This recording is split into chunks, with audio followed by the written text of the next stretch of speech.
सभी को नमस्कार। सभी को नमस्कार। उड़ान के इंस्टीट्यूट के इस डिजिटल प्लेटफॉर्म पर आप सभी का पुनः स्वागत करता हूं मैं। हम इतिहास की क्लास से पढ़ रहे थे। हमने महाराणा प्रताप के आगे का जो हल्दी घाटी के पश्चात हुआ उसके बारे में पढ़ा था। उसके पश्चात जो राणा प्रताप की मृत्यु हुई उसके बारे में जाना था हमने कि 19 जनवरी 1597 को उनकी चावंड में मृत्यु हो जाती है। वहीं उनकी छतरी बनी हुई है बारडोली नामक स्थान पर। आगे हमने बात की थी अमर सिंह के बारे में। एक वीर प्रतापी राजा, प्रताप का पुत्र प्रतापी राजा था जिसका नाम था अमर सिंह। उस अमर सिंह के बारे में हमने सामान्य जानकारी ली थी कि उनके पिता का नाम प्रताप था, उनकी माता का नाम अजबदे पवार। उनका जो राज्यभिषेक है वह चावंड में 1597 ईस्वी में होता है। उसके बाद हमने जाना कि इनके समय में राजपूतों का वापस उदय होना शुरू हुआ, इसलिए इनके काल को राजपूताने का अभ्युदय काल कहा जाता है। उसके बाद हमने इनकी समय में चित्रकला के बारे में जाना था, जिसमें हमने जाना था कि इनके समय एक चित्रकार थे जिनका नाम निसार दिन आता है। उन्होंने 1605 में एक चित्र बनाया था जिसे हम रागमाला के नाम से जानते हैं। यह रागमाला मेवाड़ चित्र स्कूल का सबसे बड़ा चित्रित सेट है जो कि वर्तमान में उदयपुर संग्रहालय यानी विक्टोरिया संग्रहालय में पड़ा है। उसके आगे की हम जो जानकारी वो अभी लेंगे तो हम जानेंगे कि एक युद्ध होता है जिसे हम उटाला का युद्ध कहते हैं। यह हरावल संघर्ष का नाम से जाना जाता है। तो क्या है हरावल संघर्ष, इसको अपन समझेंगे। तो अमर सिंह के काल में, अमर सिंह के काल में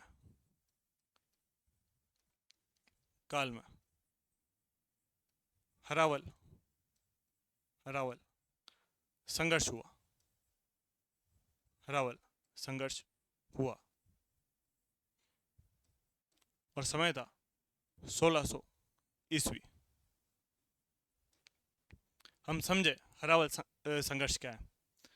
तो हमने राणा लाखा के समय पे पढ़ा था कि उनका पुत्र हुआ करता था चुंडा सिसोदिया, जिसको शक्तियाँ दी गई थी कि चुंडावत और चुंडा हमेशा मेवाड़ की जो सेना होगी उसके हरावल भाग में रहेंगे। इस तरफ से हमेशा से कौन रह रहे हैं हरावल में? हरावल चुंडावत।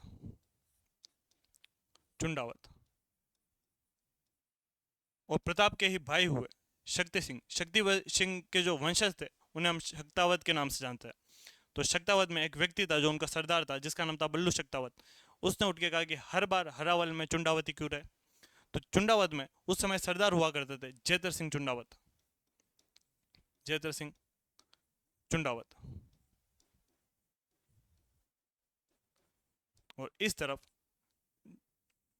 शक्तावतों में शक्तावत तो शक्तावतों में हुआ करते थे बल्लू शक्तावत।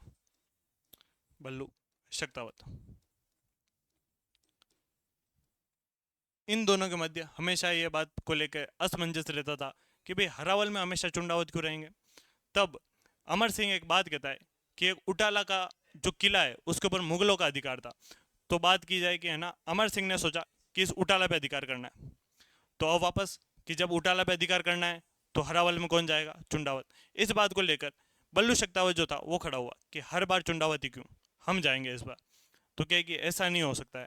लाखा ने इनको शक्ति दी है कि हमेशा हरावल में रहेंगे। कहा कि नहीं, हमने भी कौन सी गलती की है, क्या हम वीर नहीं, हम भी हरावल में रह सकते हैं। तो बल्लू शक्तावत की इस बात को कहने पर दोनों के बीच एक शर्त लग गई। तो इस बात को लेकर अमर सिंह ने कहा कि जो भी पहले उटाला के दुर्ग में विजय हो जाएगा, जो पहला कदम रख देगा, आज से हरावल उसका। तो यही हुआ कि इस प्रकार से उटाला का किला बना हुआ है। उटाला का किला, उटाला का किला कहाँ है? तो ध्यान रखना, वल्लभ नगर। वल्लभ नगर। वल्लभ नगर कहाँ पे? तो उदयपुर में। बात ध्यान रखना। इसमें एक तरफ दरवाजा है और एक तरफ बनी हुई है दीवार। तो इस दरवाजे की तरफ से पहले क्योंकि शक्तावत पहुंच चुके थे तो शक्तावत दरवाजे के यहाँ खड़े हुए और चुंडावतों को पहुंचने में थोड़ा समय लगा तो वे इस दीवार की तरफ पहुंचते हैं। तो इस तरफ थे चुंडावत। चुंडावत इस तरफ थे शक्तावत।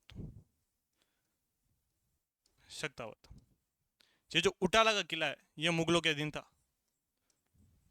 मुगलों के अधीन।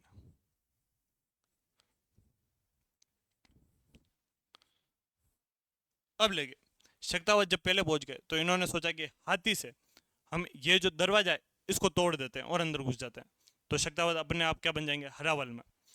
तो सामने जब वो उस दरवाजे को देखा तो उस दरवाजे के खिले लगे हुए थे।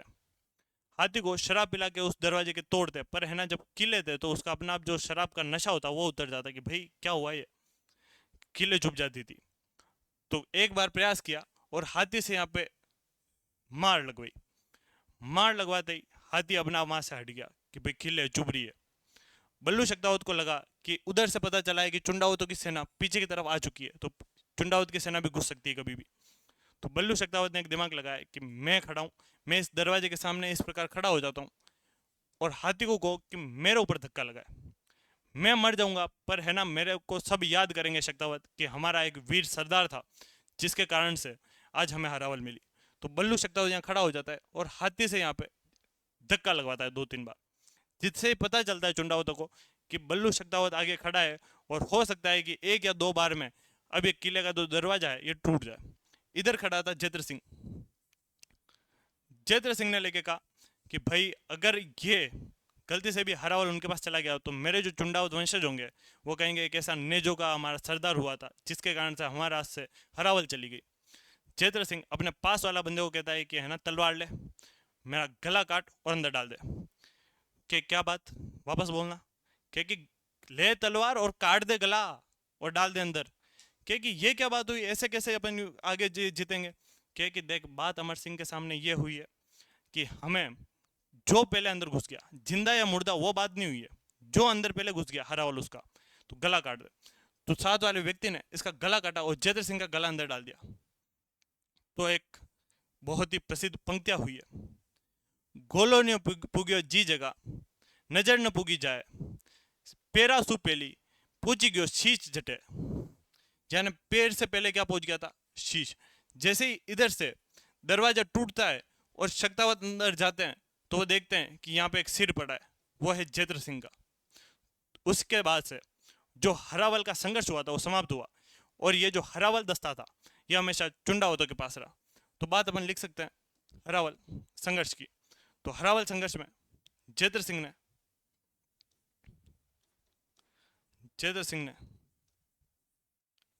अपना शीश काट कर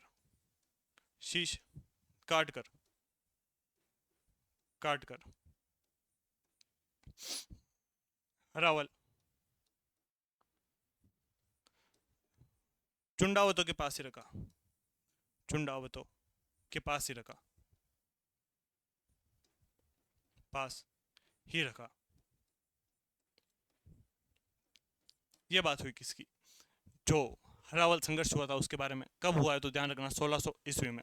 हरावल के लिए लड़ते हैं कौन, चुंडावत और शक्तावत। शक्तावत में कौन, बल्लू शक्तावत और इधर जैत्र सिंह चुंडावत। आगे बात करें हम तो जहां अकबर ने जब प्रताप राजा हुआ करते थे तो 1584 के बाद एक भी सैनिक अभियान नहीं किया। पर जैसे जहांगीर राजा बनता है और वह कहता है कि अब मेवाड़ पे अधिकार करना है, जो काम मेरे बापू नहीं कर पाए वो मैं करूंगा, तो इसको लेकर जैत्र सिंह ने जहांगीर ने यहाँ पर 4 बार सैनिक अभियान भेजे। क्या आ रहा है, मेवाड़ का मैराथन हल्दी घाटी के युद्ध को कहा जाता है? नहीं बेटा, मेवाड़ का जो मैराथन है वह दिवेर के युद्ध को कहा जाता है। मैं बात बता दूं दिवेर के युद्ध के उपनाम की। दिवेर के युद्धों के युद्ध युद्ध के उपनाम के उपनाम। तो ध्यान रखना पहला जो इसका उपनाम मिलता है वह है मेवाड़ का मैराथन। मेवाड़ का मैराथन। और ये मेवाड़ का मैराथन कहता है इसको टोड। एक युद्ध हुआ था उसी के क्षेत्र में जो कि 400 ईसा पूर्व में होता है, उससे इसकी तुलना करता है और लिखता है इसको क्या, मेवाड़ का मैराथन। एक और इसका उपनाम मिलता है हमें, प्रताप के गौरव का प्रतीक। गौरव का प्रतीक। ये ध्यान रखना दो उपनाम है किसके, दिवेर के युद्ध के। अपन बात करें कि आगे हम बात कर रहे थे क्या, जहांगीर यहाँ पे 4 बार सैनिक अभियान भेजता है। जो काम अकबर नहीं कर पाया, इसने सोचा कि अब मैं करूंगा।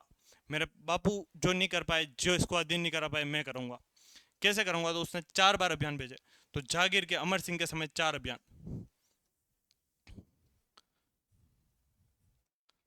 जहांगीर के जहांगीर के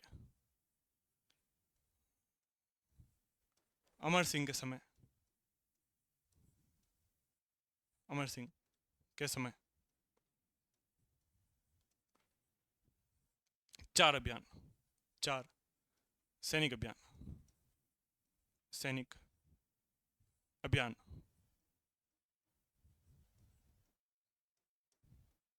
अब वे सैनिक अभियान कौन कौन से थे? तो ध्यान रखना, 1605 में अकबर की मृत्यु होती है, और अकबर की मृत्यु के बाद राजा बनता है सलीम, और सलीम अपना नाम बदल के कर देता है 1605 से ही जहांगीर। जहांगीर और जहांगीर ने सोचा था कि क्या करना है हमें, मेवाड़ पे अधिकार। तो मेवाड़ पे अधिकार किस प्रकार करता है, सुनना। यहाँ पर 4 अभियान भेजेगा वो। पहला, शहजादा परवेज। शहजादा परवेज जैसे ही राजा बनता है, वो अपने पुत्र शहजादे परवेज को भेज देता है सबसे पहले। उसके बाद वो भेजता है महावत खां को। महावत खां। तीसरा भेजता है वो अब्दुल्ला खां को। अब्दुल्ला खां। और चौथा भेजता है वो खुर्रम। खुर्रम। 4 बार अभियान भेजता है कौन? जहांगीर। इसमें शहजादा परवेज को जो भेजता है, वो भेजता है जैसे ही राजा बनता है 1605 में, तो इसको भेज दिया कब? 1605 ईस्वी में। बात करें महावत खां की, तो महावत खां को भेजता है 1608। अब्दुल्ला खां को भेजता है 1609। और उसके बाद आता है खुर्रम 1613। 4 बार सैनिक अभियान भेजता है कौन? जहांगीर, जिसमें शहजादा परवेज को अमर सिंह हरा देता है, महावत खां को हरा देता है, अब्दुल्ला खां को हरा देता है। फिर अंत में आता है खुर्रम। खुर्रम में अपना नाम आगे चल के बता दिया था, क्या? तो शाहजहां। तो ये आता है, और इसने लेके पता किया यहाँ पे कि है ना, अपन क्यों हार रहे बार बार। तो जो इसके लोग थे, उन्होंने बताया कि यहाँ के जो जनता है, वह जनता भी अपने राजा का साथ देती है। जैसे ही हम कोई भी चीज़ करने जा रहे होते हैं, उससे पहले से वो न्यूज़ उनके राजाओं के पास पहुंच जाती है। जैसे हम किसी गांव के बाहर डेरा लगाते तो वो अनाज उगाना बंद कर देता है, तो हमें भोजन भी नहीं मिलता है। तो इस तरह के काम करते हैं। इस कारण से जनता अगर उनके तरफ है, इस कारण से हम ये युद्ध नहीं जीत पा रहे।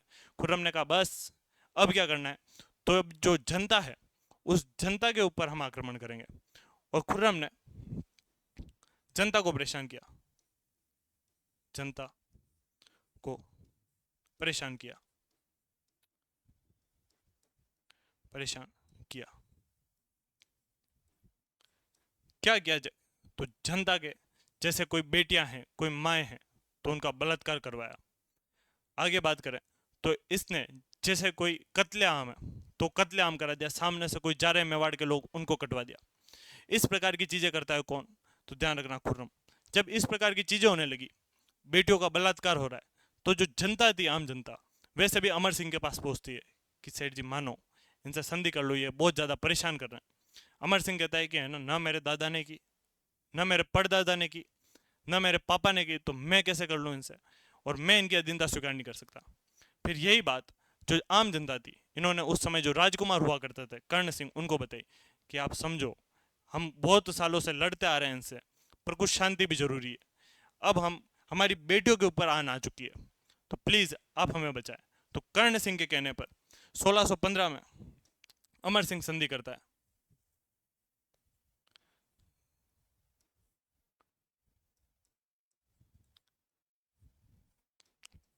कर्ण सिंह के कहने पर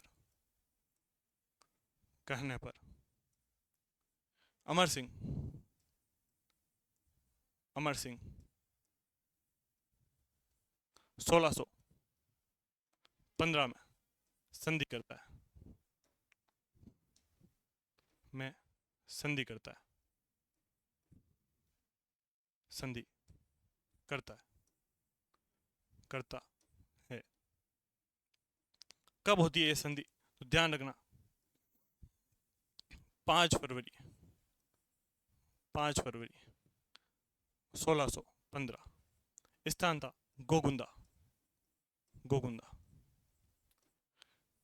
शासक हुआ करते थे इस समय, एक तरफ अमर सिंह, अमर सिंह, और दूसरी तरफ जहांगीर, जहांगीर।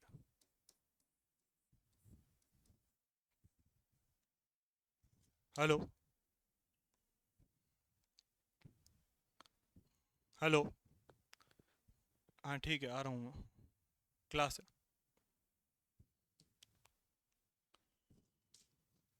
हम बात कर रहे थे अमर सिंह और जहांगीर। तो अमर सिंह कहता है मैं खुद नहीं जाऊंगा यहाँ पे। मैं कैसे चला जाऊँ भाई, मेरे पापा दादा नहीं गए तो मैं क्यों जाऊंगा। तो अमर सिंह दो आदमी को भेजता है यहाँ से। एक नाम था शुभकरण पवार, शुभकरण पवार, और एक नाम था इसमें हरिदास झाला, हरिदास झाला। इधर भी जहांगीर नहीं आया था, जहांगीर की तरफ से आता है खुर्रम, खुर्रम। और खुर्रम के साथ आता है मारवाड़ का शासक, मारवाड़ शासक सवाई सूर सिंह, सवाई सूर सिंह, सूर सिंह। अब यहाँ बात होती है संधि की। अब हो रही है क्या, मेवाड़ मुगल संधि, क्योंकि खुर्रम ने बहुत ही ज़्यादा जनता पे अत्याचार किए थे। इस कारण से मेवाड़ के अमर सिंह को बाद में मानना ही पड़ा कि अपन को क्या करनी है, संधि। तो उन्होंने दो व्यक्तियों को भेजा, शुभकरण पवार और हरिदास झाला को, और इधर से आए थे खुर्रम और मारवाड़ के शासक सवाई सूर सिंह। बात करें क्या होता है आगे, तो इधर से मेवाड़े वाले रखते शर्तें। तो संधि की, संधि की शर्तें, शर्तें। इधर से हरिदास झाला और शुभकरण पवार कहते हैं खुर्रम से कि पहली शर्त, जो चित्तौड़ और मांडलगढ़ आपके अधीन है वो हमें दिए जाए। तो शाहजहाँ कहता है कि 1 मिनट में डैडी से पूछ लेता हूँ। 1613 से लेकर 1616 तक जो जागीर था वो अजमेर में रहा करता था, वहीं उसने अपना क्या बना रखा था, अभियान बना रखा था, वहीं रहता था वो। तो इन्होंने लेके वापस मैसेज पहुंचा है कि है ना, मेवाड़ वाले कुछ शर्तें रखना चाहते हैं, वो शर्तें। तो उसमें पहली शर्त थी कि चित्तौड़ और मांडलगढ़ मेवाड़ को लौटाया जाए।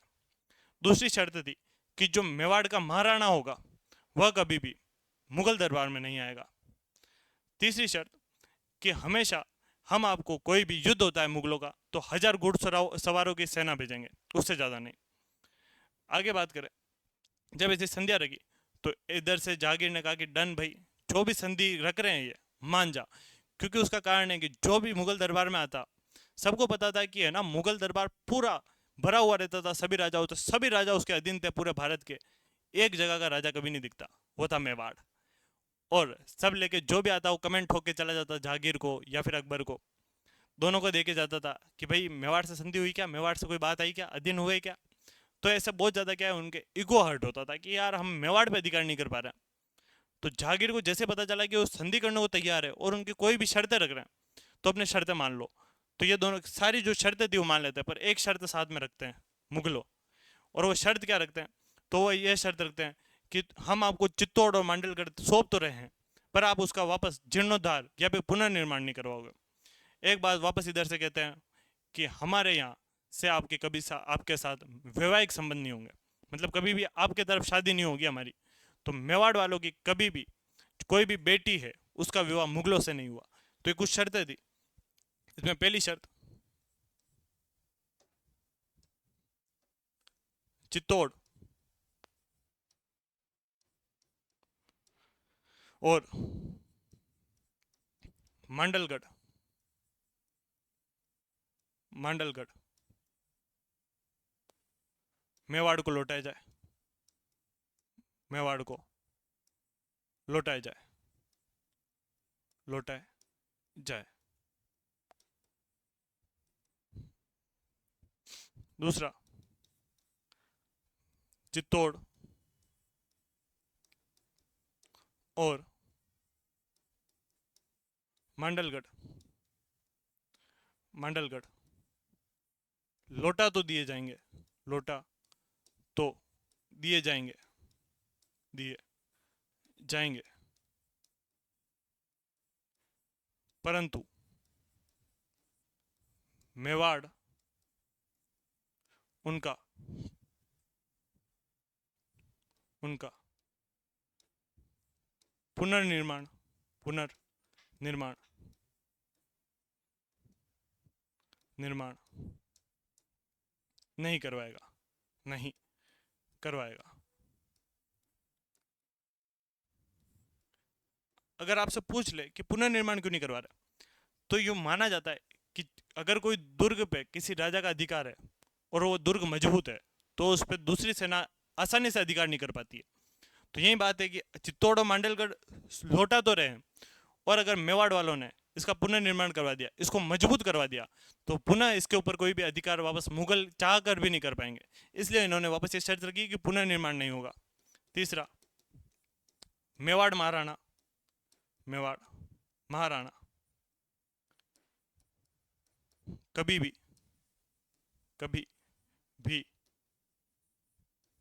मुगल दरबार मुगल दरबार नहीं आएगा, नहीं आएगा। कि जो मेवाड़ के महाराणा होंगे, जो राजा होंगे, वे कभी भी मुगल के दरबार में नहीं जाएंगे। आगे बात करें, राजकुमार मुगल दरबार में जाएगा, मुगल दरबार में जाएगा, में जाएगा। आगे बात करें, मेवाड़ मुगलों की सहायता में, मुगलों की सहायता में,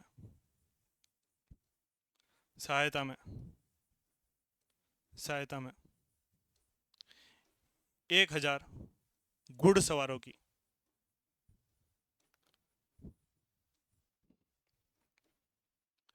सेना भेजेगा, सेना भेजेगा।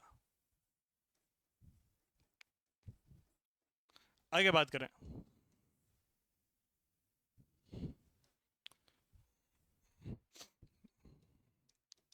मेवाड़ और मुगलों के बीच, मुगलों के बीच कभी वैवाहिक वैवाहिक संबंध स्थापित नहीं होंगे, संबंध स्थापित स्थापित नहीं होंगे, नहीं होंगे। इस प्रकार की शर्तें रखी गई किसके द्वारा? मेवाड़ के तरफ से, जिसमें पहली थी कि चित्तौड़ और मांडलगढ़ वापस मेवाड़ को लौटाया जाएगा। दूसरा, मुगलों ने कहा चलो हम लौटा रहे पर इसका पुनर्निर्माण नहीं करवाओगे। तीसरा था इसमें मेवाड़ का जो महाराणा होगा वो कभी मुगल दरबार में नहीं जाएगा, उस जगह पे जो राजकुमार होगा मेवाड़ का वो हमेशा मुगल दरबार में रहेगा। मेवाड़ की जो लोग होंगे या मेवाड़ के जो राजा होंगे वो मुगलों की सहायता में 1000 घुड़सवारों की सेना भेजेंगे, और मेवाड़ और मुगलों के बीच कभी भी वैवाहिक संबंध नहीं होंगे। ये शर्तों के पश्चात अमर सिंह बहुत ज़्यादा दुखी हुए, बहुत ज़्यादा बोझिल मन के साथ रहने लग गए कि यार मेरे पापा ने युद्ध लड़ते रहे, मेरे दादा युद्ध लड़ते रहे, मेरे परदादा युद्ध लड़ते रहे और मैंने इनसे संधि कर ली। इस कारण से वो बोझिल मन के साथ जब अंतिम समय था उनका 1615 के बाद से, तो वे नवचौकी जो जगह है राजसमंद में वहाँ जाके रहने लग गए और वहीं रहते थे, दुखी रहते थे बिल्कुल हमेशा। तो ध्यान रखना, संधि के पश्चात, संधि के पश्चात, के पश्चात अमर सिंह, अमर सिंह राजसमंद के, राजसमंद के नौचौकी पाल, नौचौकी पाल पर रहने लगे, पर रहने लगे, रहने लगे, रहने लगे।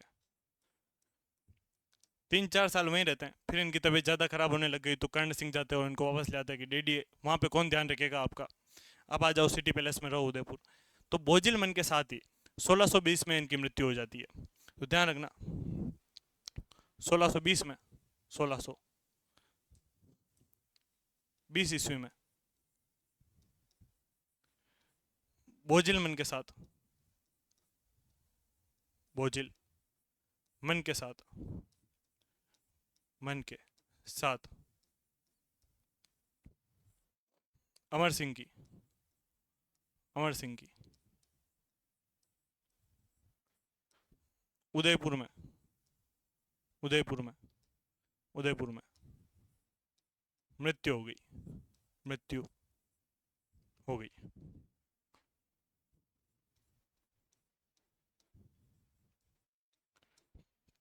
बात करें, एक नोट ध्यान रखना कि जैसे ही संधि होती है उसके पश्चात उदयपुर भी मेवाड़ के अधीन आ जाता है और 1615 में ही उदयपुर को मेवाड़ की राजधानी बनाया जाता है। तो नोट करके ध्यान रखना इस बात को। 1615 में संधि के पश्चात, संधि के पश्चात, के पश्चात उदयपुर को, उदयपुर को मेवाड़ की, मेवाड़ की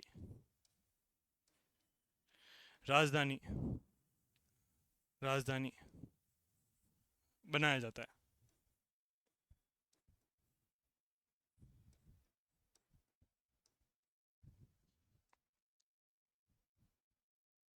जब अमर सिंह की मृत्यु उदयपुर में हो चुकी है तो कर्ण सिंह ने सोचा कि अब इनका अंतिम संस्कार कहाँ किया जाए। तो अल्लट द्वारा एक मंदिर बनाया गया था जिसका नाम है वरा मंदिर, जो कि आयड़ में था। उसी के पास में इन्होंने सोचा कि यहाँ पर ही हम पिताजी का अंतिम संस्कार करेंगे और उसी जगह पे पहला जो अंतिम संस्कार होता है वो अमर सिंह का। उसके पश्चात जितने भी मेवाड़ के राजा होंगे उनका अंतिम संस्कार वहीं होना शुरू हुआ। तो उन्हें जिस जगह पे अंतिम संस्कार हुए और सभी राजाओं के अंतिम संस्कार होना शुरू हुए तो उसे हमने मेवाड़ राज्य का राजकीय शमशान घाट घोषित कर दिया कि आज से जो राजकीय शमशान घाट है वो ये क्षेत्र है। तो आयड में वो पड़ता है जिसे हम कहते हैं महासतिया। तो हम बात करेंगे महासतियों में पहली जो छतरी है वो अमर सिंह की बनी हुई है।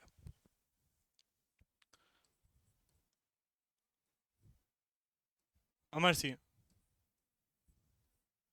की मृत्यु के पश्चात, मृत्यु के पश्चात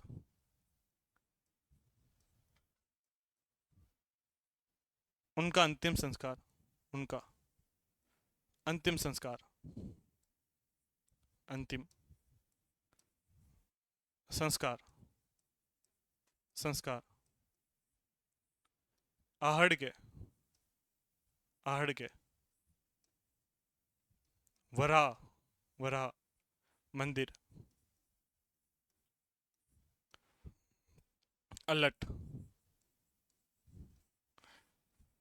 के समीप किया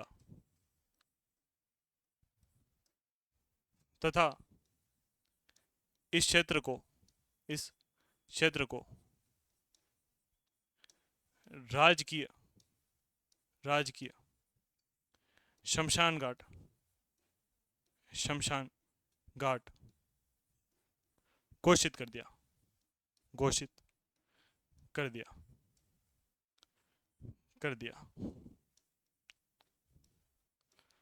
बात करें मेवाड़ का राजकीय शमशान घाट, मेवाड़ का राजकीय शमशान घाट, घाट इसे कहा जाता है महासतिया,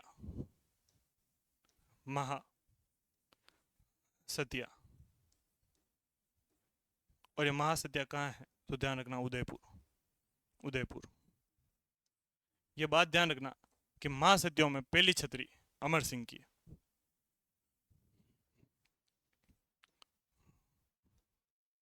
महासतिया उदयपुर, उदयपुर में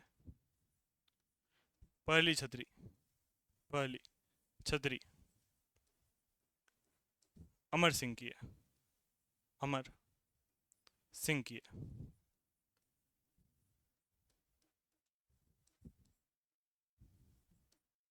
ये बात ध्यान रखना। इस तरह से हम जैसे राजकीय जो शमशान घाट है ये हम मेवाड़ का देख रहे हैं, इस प्रकार से जब अपन बीकानेर का देखते हैं तो वहाँ आता है शारबाग। बात करें, सॉरी, इसमें आता है वहाँ पे, अपन बात करें इसमें मंडोर की, तो मारवाड़ के राजाओं का जो शमशान घाट आता है वो आता है मंडोर।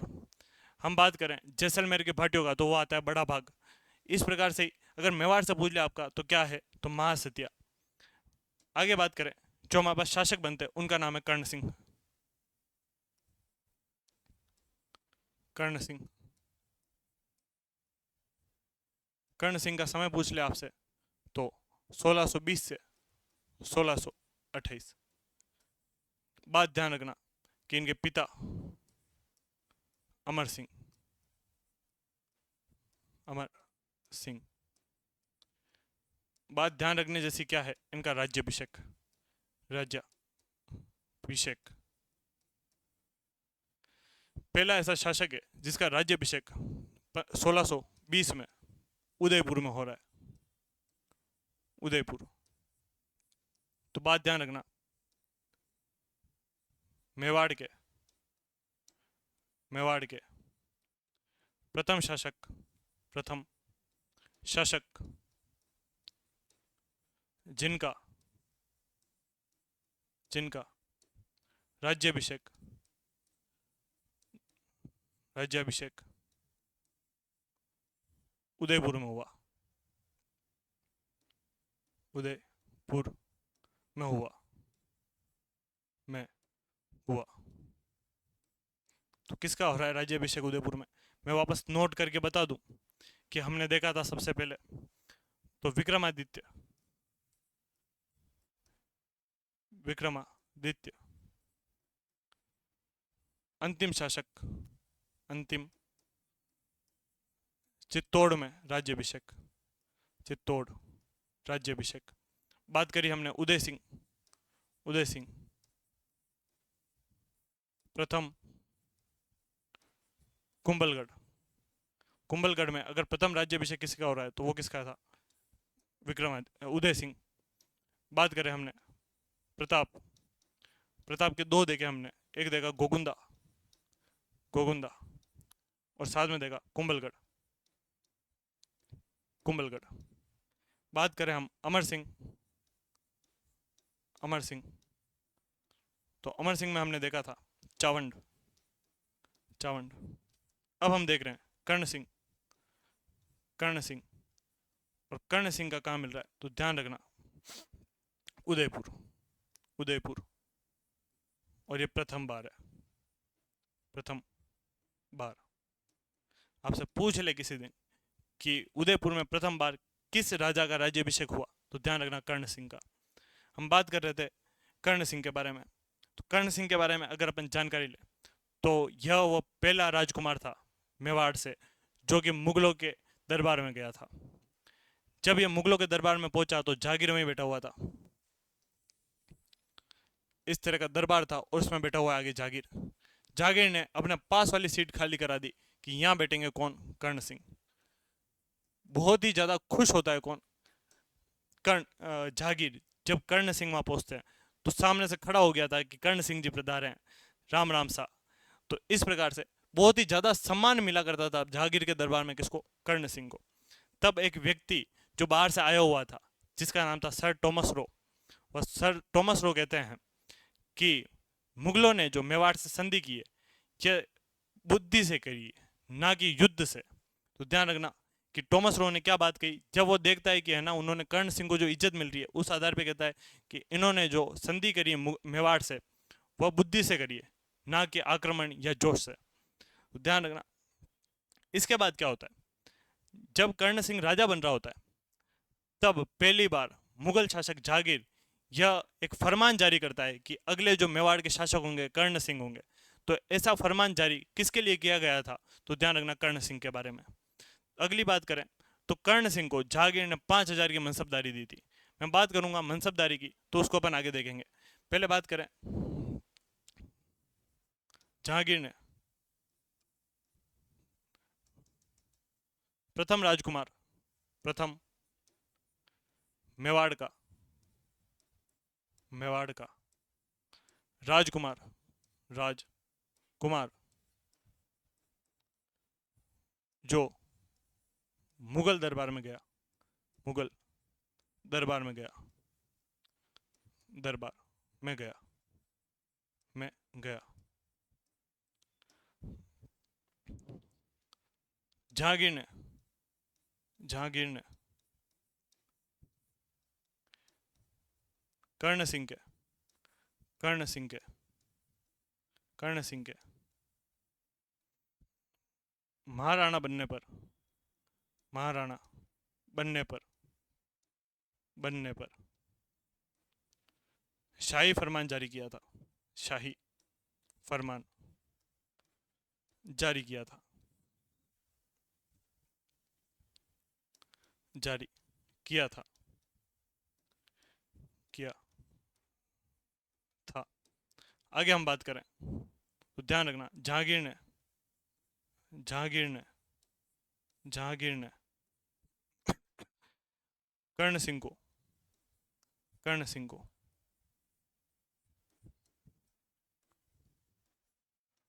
5,000 का मनसब दिया,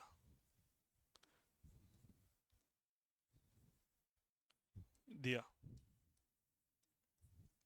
आगे बात करें तो जहांगीर ने कर्ण सिंह, कर्ण सिंह और अमर सिंह की मूर्तियां, अमर सिंह की मूर्तियां, की मूर्तियां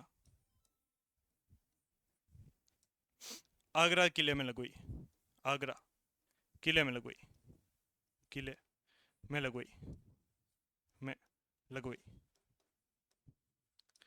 अब जहांगीर द्वारा यह सब कार्य करने के कारण थे, पहला कारण उसको है ना इतनी खुशी थी कि मेरे दादाजी थे बाबर, नहीं परदादाजी थे बाबर, फिर दादाजी थे हुमायूं, फिर पापा थे अकबर, कोई भी इन मेवाड़ वालों को अधीन नहीं कर पाया, ना संधि कर पाया ना अधीन कर पाया, मैंने किया, मैं बहुत ज़्यादा खुश हूँ। और कर्ण सिंह को इसलिए बहुत ज़्यादा वो इज्जत दिया करता था, तो उसने इज्जत में उनकी क्या लगवाई थी, मूर्तियाँ, तो कर्ण सिंह की और अमर सिंह की मूर्तियाँ कहाँ लगवाई थी उसने, आगरा में।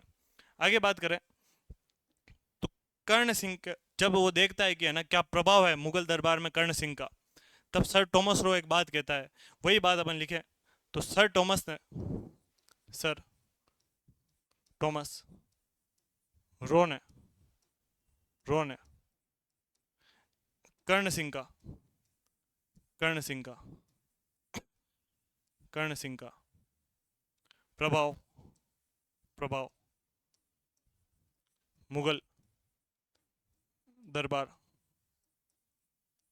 में देखकर, देखकर कहा कि, कहा कि मुगलों ने, मुगलों ने मेवाड़ के साथ संधि, मेवाड़ के साथ संधि शक्ति से नहीं, शक्ति से नहीं, से नहीं बल्कि बुद्धि से की है, बुद्धि से की है। कर्ण सिंह के समय जब यह मेवाड़ का शासक बनता है, तो जो प्रशासनिक ढांचा था मेवाड़ का, उसमें बहुत बड़ा सुधार आता है। उसका कारण था कि यह बंदा आगरा और जो दिल्ली का दरबार था इसमें रहा था, यह मुगलों के दरबार में रहा था, तो मुगलों का जो प्रशासनिक व्यवस्था थी वो बहुत ही ज़्यादा अच्छी थी। तो वह सीख कर आया हुआ था कर्ण सिंह। तो जैसे ये सीख के आता है, तो यह वह सारी जो सीख के आई हुई चीज़ें थी, जो उसका प्रशासनिक ढांचा का तरीका था, उसको भारत जो मेवाड़ है इसमें लागू करता है। इस कारण से मेवाड़ का प्रशासनिक ढांचा सुधरा। कर्ण सिंह के समय के समय मेवाड़ का प्रशासनिक ढांचा सुधरा। अगली बात करें कर्ण सिंह के बारे में, तो कर्ण सिंह के समय जो शहजादा हुआ करता था खुर्रम, वह जागीर का विरोध कर देता है और विद्रोह करके, जब जागीर को लगा कि अच्छा तो मेरा विद्रोह कर रहा है, मेरा बेटा होके मेरे से लड़ेगा, बेटा होके बाप से बदतमीजी करेगा तू, इस बात को लेकर जो शाहजहां था, जो खुर्रम था, वो वहां से निकलता है। खुर्रम और कर्ण सिंह लगभग सम उम्र थे, लगभग बराबर हम उम्र थे, बराबर की उम्र थे, तो दोस्ती वगैरह अच्छी थी, जागीर से भी अच्छी थी और इसकी कर्ण सिंह की और शाहजहां से भी अच्छी थी। तो खुर्रम जो था उसने लेके है ना लेटर पहुंचाया कर्ण सिंह को कि भाई साहब डैडी से लड़ाई हो गई है, प्लीज़ कोई ना कोई हेल्प करो, वो मारना चाहता है मेरे को, जो मेरा भाई है शहजादा परवेज, उसको भेज रहे हैं मेरे पीछे पीछे। तो कर्ण सिंह ने कहा तू टेंशन मत ले, मैंने नया नया रूम बनाया है अभी, फुल एसी टाइप की हवा आती है उसमें, फीलिंग बहुत अच्छी आती है, जग मंदिर नया नया बन रहा है अभी, तुम वहाँ रुक जा। तो जो खुर्रम था वो मेवाड़ आता है और मेवाड़ में शरण लेता है। तो इस बात को लिखें 1622 में, 1622 में शहजादा खुर्रम खुर्रम जहांगीर से जहांगीर से जहांगीर से विरोध विद्रोह विद्रोह करने के पश्चात करने के पश्चात के पश्चात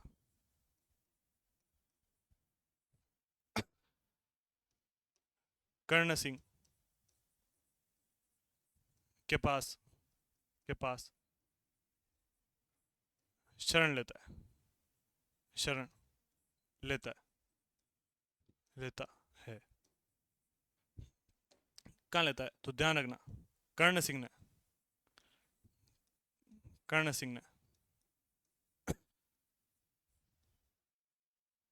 खुर्रम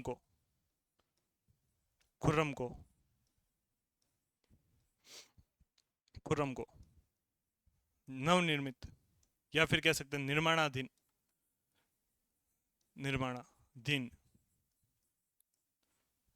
जग मंदिर में रखा, जग मंदिर में शरण दी। आगे बात करें तो अपन क्या बात कर रहे हैं, जग मंदिर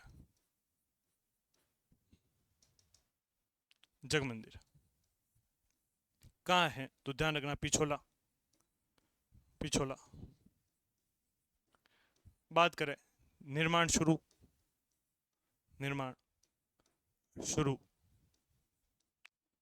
तो ध्यान रखना कर्ण सिंह।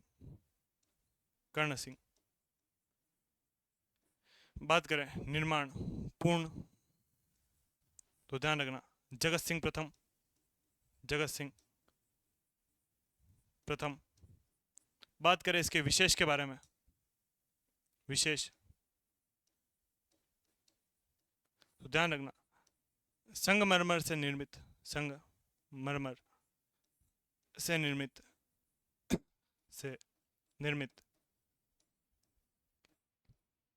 जो शाहजहां है, उस शाहजहां ने जो ताजमहल बनाया वो इसी जग मंदिर से प्रभावित होकर बनाया। ध्यान रखना शाहजहां ने ताजमहल इसी जग मंदिर से प्रभावित होकर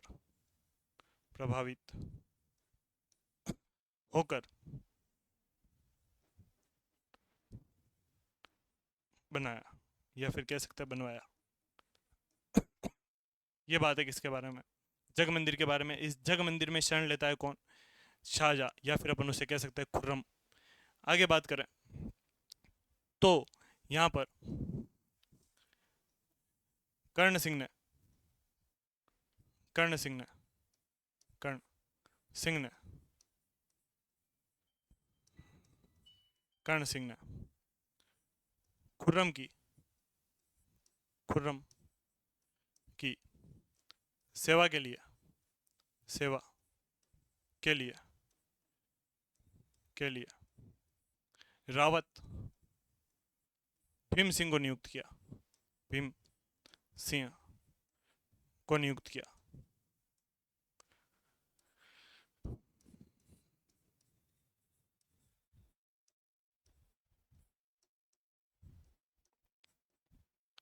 इस रावत भीम सिंह से प्रभावित होकर शाह खुर्रम जब राजा बनता है, शाहजहाँ बनता है, जब वो बादशाह बन चुका होता है, तो रावत भीम सिंह को एक उपाधि देता है राजा, और एक नया शहर बसा के देता है उसको, जिसे आज हमने एक नाम से जानते हैं, राजमहल, जो कि वर्तमान के टोक में। तो ध्यान रखना, खुर्रम ने खुर्रम ने बादशाह बादशाह बनने के बाद बनने के बाद रावत भीम सिंह को भीम सिंह को राजा की उपाधि दी राजा की उपाधि दी उपाधि दी राजमहल टोक का टोक का परगना दिया परगना दिया। जब बात करें बादशाह बन चुका है उसने, राजमहल टोक का क्या दिया उसको, परगना। आगे बात करें तो कर्ण सिंह के निर्माण कार्य, कर्ण सिंह के 3 निर्माण कार्य है जो मुख्यतः हम पढ़ते हैं। तो देखें कर्ण सिंह के निर्माण, कर्ण सिंह के निर्माण।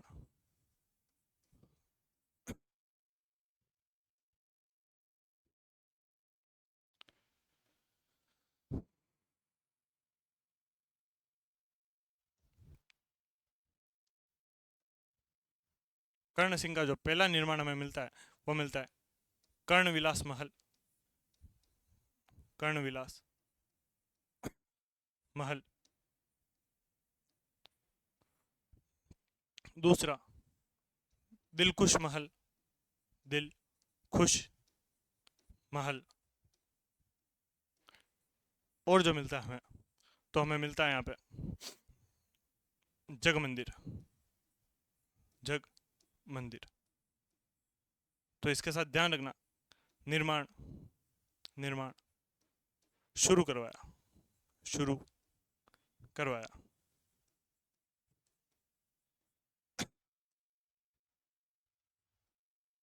ये बात है किसके बारे में, कर्ण सिंह के बारे में। कर्ण सिंह के समय एक चीज और होती है, क्योंकि मुगलों के साथ संधि हो रखी है, शहजादा खुर्रम जो बाद में शाहजहां बनता है उससे बहुत अच्छी दोस्ती है, जहांगीर से बहुत अच्छी दोस्ती थी। इसी कारण से टॉमस रो कह रहा था कि मुगलों ने मेवाड़ के साथ जो संधि की है वह शक्ति के बल पर नहीं बल्कि बुद्धि के बल पर की है।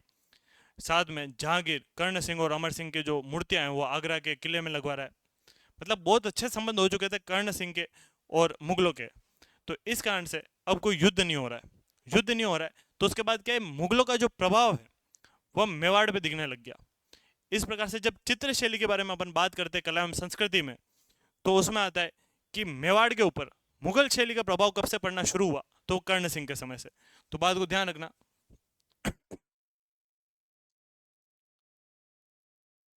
कर्ण सिंह के समय से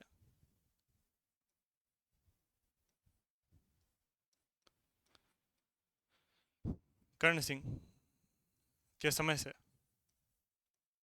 से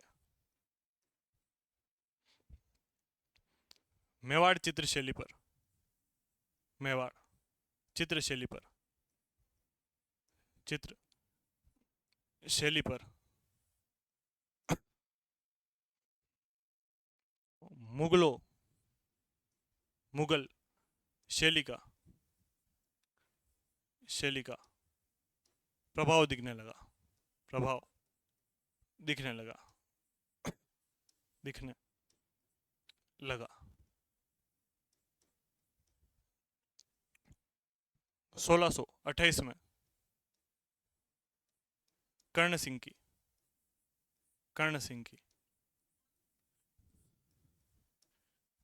मृत्यु हो गई, मृत्यु हो गई। मैंने कहा कि जो पहली छतरी है महासत्या में वो अमर सिंह की है, उसके पश्चात जो दूसरी छतरी बनती वो बनती कर्ण सिंह की। तो ध्यान रखना, महासत्या में दूसरी छतरी, महासत्या में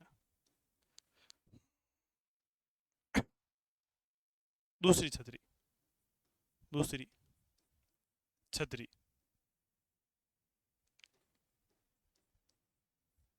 किसकी बनी है? तो ध्यान रखना, कर्ण सिंह, कर्ण सिंह।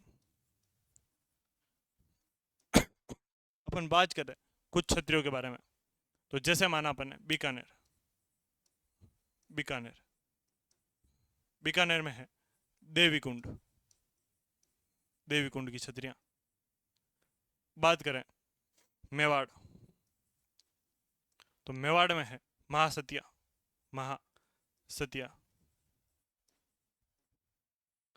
बात करें मारवाड़, मारवाड़, तो मारवाड़ में है कागा, कागा। बात करें ढूंढाड़, यानी अपन कह सकते हैं जयपुर, तो जयपुर की है गेटोर, गेटोर। बात करें जैसलमेर, जैसलमेर, तो जैसलमेर की अपन को छतरी मिलती है बड़ा बाग, बड़ा बाग। ये मुख्य छतरियां हैं कहाँ की। राजकीय जो छतरियां हैं उनके बारे में हमने जाना। बीकानेर की जो राजकीय छतरियां हैं उन्हें कहते हैं हम देवीकुंड, मेवाड़ की महासत्या, मारवाड़ की कागा, ढूंढाड़ की घेटोर और जैसलमेर की बड़ा बाग। तो इधर ये ध्यान रख लेना, राज परिवार, राज परिवार और छतरियां। ये बात हुई किसकी। अपन ने एक्स्ट्रा नोट में रखना है इस चीज को ध्यान कि अपने पास छतरियां कहाँ पे कौन कौन सी है। बात करें हम वापस जो आज अपन ने पढ़ा है, इसमें हमने पढ़ा था सबसे पहले अमर सिंह का सामान्य परिचय, हमने पिछली क्लास में देखा था।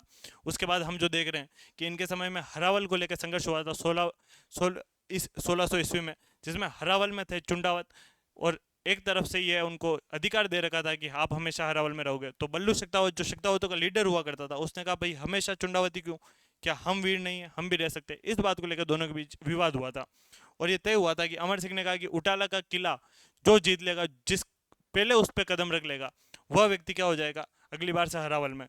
तो बल्लू शक्तावत और उसके बाद जयद्र सिंह दोनों ने प्रयास किया, जिसमें जयद्र सिंह अपना गला काट के उटाला के किले में डाल देता है और हरावल चुंडावतों के पास सुरक्षित रखता है।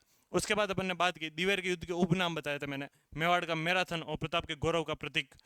फिर बात की जागीर के अमर सिंह के समय जो अभियान हुए, तो 4 अभियान हुए। तो पहला अभियान हुआ था शहजादा परवेज, दूसरा था मावत खां, तीसरा था अब्दुल्ला खां और चौथा था शहजादा खुर्रम।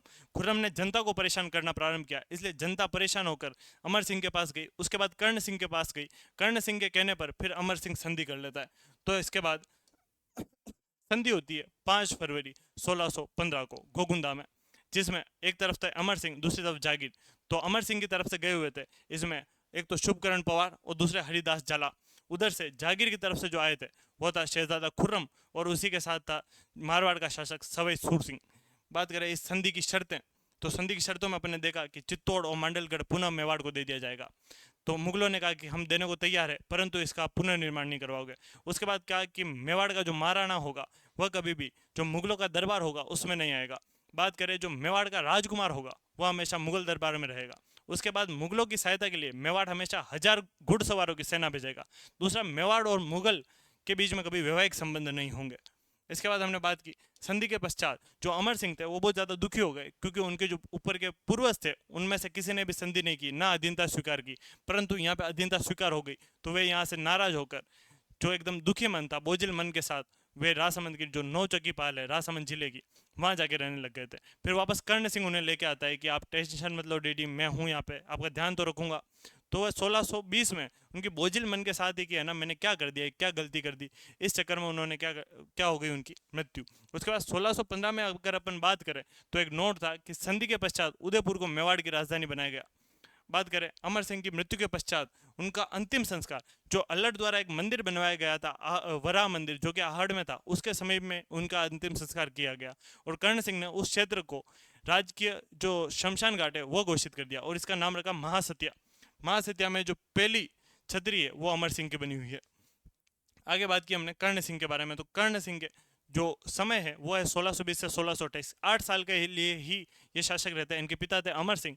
बात करें राज्याभिषेक की तो ये एकमात्र ऐसे जो प्रथम शासक है जिनका राज्याभिषेक कहाँ हो रहा है, उदयपुर में। तो बात ध्यान रखना। इसके बाद हमने देखा था कि ये मैंने नोट बताया था कि विक्रमादित्य अंत में ऐसा शासक था जिसका राज्याभिषेक चित्तौड़ दुर्ग में हुआ था। उदय सिंह था जिसका प्रथम जो राज्याभिषेक वो कुंभलगढ़ में हुआ था। दूसरा प्रताप के 2 राज्याभिषेक हुए, घोगुंदा और कुंभलगढ़। उसके बाद बात की अमर सिंह जिसका चावड़ में होता है, और कर्ण सिंह जिसका उदयपुर में होता है, जो कि उदयपुर का प्रथम राज्याभिषेक है। उसके बाद हमने बात की इधर कर्ण सिंह के बारे में, तो कर्ण सिंह पहला राजकुमार था जो मुगल के दरबार में गया। बहुत ज़्यादा खुश हुआ था जागीर, तो जागीर ने उन्हें अपने सीट के पास वाली सीट दी थी। उसके बाद उन्हें 5000 का मनसब दिया था। जब अमर सिंह की मृत्यु होती है और कर्ण सिंह महाराणा बनते हैं तो उसके लिए शाही फरमान जारी करता है जागीर कि अब मेवाड़ के शासक होंगे कर्ण सिंह। उसके बाद बात करें कि वो इनसे इतना ज़्यादा प्रभावित हुआ था कि कर्ण सिंह और अमर सिंह की मूर्तियाँ उसने आगरा के किले में लगवाई थी। आगे बात करें हम तो कर्ण सिंह के समय जब ये चीज़ उसकी जो महत्वता थी जो मुगल दरबार में दिख रही, जो कर्ण सिंह का प्रभाव दिखता था उसको लेकर जब सर टॉमस रो था उसने एक बात कही कि मुगलों ने जो मेवाड़ के साथ संधि की है ये शक्ति पर नहीं बुद्धि से की है। बात करें कर्ण सिंह क्योंकि दिल्ली और आगरा रह के आया था, उसे मुगलों की प्रशासनिक ढांचे का बहुत अच्छे से ज्ञान हो गया था। इस कारण से मेवाड़ का जो प्रशासनिक ढांचा था जो कमजोर था उसको मजबूत करने का कार्य करता है कौन, कर्ण सिंह। आगे बात करें तो 1622 में जो शहजादा खुर्रम था वह जागीर का विद्रोह कर देता है और उसको शरण देता है कर्ण सिंह। कर्ण सिंह ने उसे जग मंदिर में शरण दी। जग मंदिर की अपन ने बात की तो वो पिछोला जिले में है। इसका निर्माण शुरू करवाता है कर्ण सिंह और पूर्ण करवाता है जगत सिंह प्रथम। विशेष क्या है तो संगमरमर से निर्मित है। शाहजहां ने जो ताजमहल बनाया है उसके वो इसी से प्रभावित होकर बनाया। आगे बात करें तो कर्ण सिंह ने शहजादा खुर्रम के लिए जिसको सेवा के लिए नियुक्त किया था उसका नाम था रावत भीम सिंह। और रावत भीम सिंह से इतना ज़्यादा प्रभावित होता है शाहजहां कि उसके पश्चात जब वो बादशाह बनता है तो वह रावत भीम सिंह को राजमहल का परगना देता है। बात करें कर्ण सिंह के निर्माण कार्य तो कर्ण सिंह ने पहला निर्माण करवाया कर्ण विलास, दूसरा दिलकुश महल, तीसरा जग मंदिर जिसका निर्माण शुरू करवाया था। कर्ण सिंह के समय से जो मेवाड़ चित्रशैली है इसमें मुगलों का प्रभाव दिखना शुरू हुआ था। अगला हमने देखा कि 1628 में कर्ण सिंह की मृत्यु हो गई और महासत्यों में अगर दूसरी छतरी किसी की बनी हुई है तो कर्ण सिंह। ये पूछा गया क्वेश्चन है कि महासत्यों में जो दूसरी छतरी है वो किसकी बनी गई थी, तो ध्यान रखना कर्ण सिंह की। उसके बाद बात करें आगे तो मैंने बताई थी कि राज परिवार और उनकी छतरियां, जिसमें बीकानेर की जो है उन्हें हम देवी कुंड के नाम से जानते हैं, मेवाड़ में महासतिया, मंडोर में मारवाड़ में कागा। उसके बाद अगर ढूंढाड़ की बात करें तो वहाँ पे गेटोर और जैसलमेर में बड़ा बाग। आज के लिए इतना ही। आपका दिन मंगलमय और शुभमय हो। इसी प्रकार पढ़ते रहिए, मेहनत करते रहिए।